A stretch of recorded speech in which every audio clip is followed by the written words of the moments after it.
Je vous ai dit ici que j'ai acheté des petits livres très très instructifs pour mon garçon qui lit beaucoup. Voilà. Depuis un moment, je lui ai demandé de lire une histoire parce que je me suis rendu compte que comme ici à la maison et à la PS, il s'attache beaucoup à ça.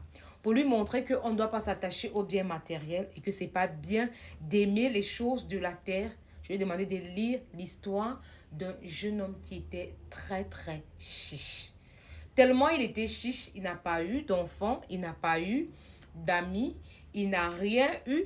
Il a même perdu sa vie parce que lui, on voulait sauver sa vie. Il fallait juste qu'il tende la main pour qu'on le tire.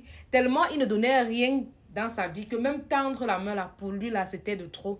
Il a préféré mourir dans la bêtise. Mon fils a lu cette histoire plusieurs fois. Alors, un beau matin, j'ai pris le livre, j'ai dit, moi-même, je vais te lire cette histoire aujourd'hui, et ou peut-être il y avait des mots assez forts qu'il ne pouvait pas comprendre. J'ai essayé d'expliquer à son petit niveau, mais je disais toujours que tu dois finir cette histoire en connaissant le message principal.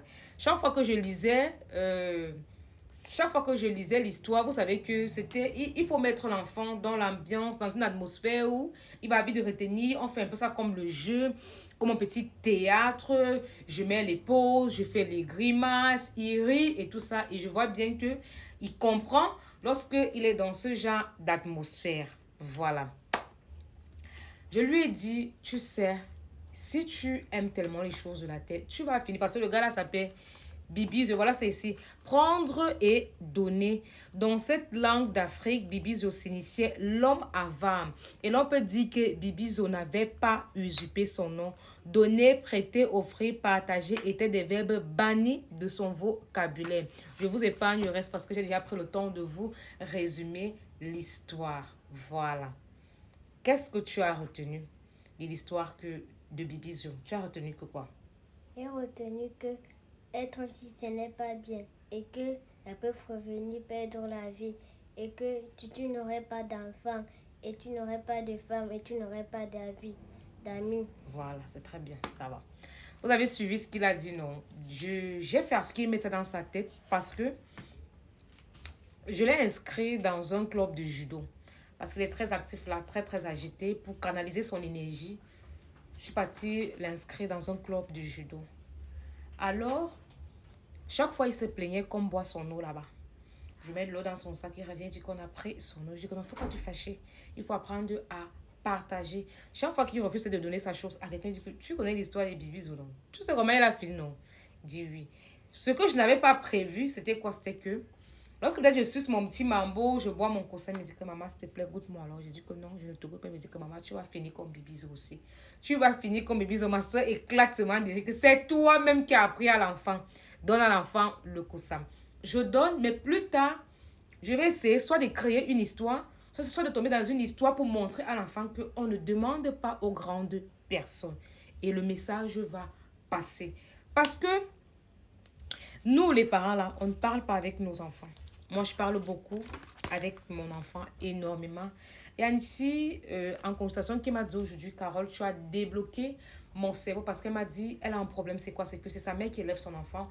Elle se bat. Est-ce que, d'après moi, est-ce que ce qu'elle fait est mauvais? Je lui ai dit, je ne peux pas dire que ce que tu fais est mauvais parce que tu pars encore à l'école, tu cherches l'avenir de ton enfant. Si on peut dire ça comment, mais rapproche-toi de l'enfant.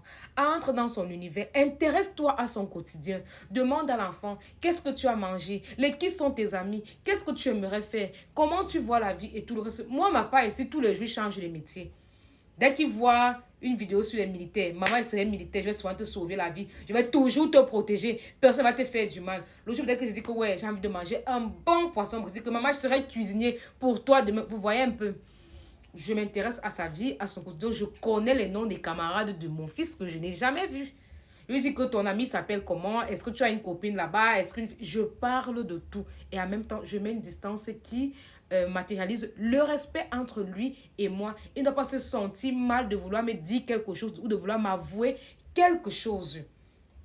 C'est très important. Je vous assure, c'est très important. J'ai beaucoup aimé. Vous m'avez demandé, est-ce qu'il n'y a pas un numéro? Je me rappelle quand même que quand j'étais partie acheter ça, j'étais avec quelqu'un. C'est comme si c'est lui qui avait pris le numéro de la dame. Mais moi, je n'ai pas pris. Je vais un peu demander à la personne. Depuis, il est hors réseau.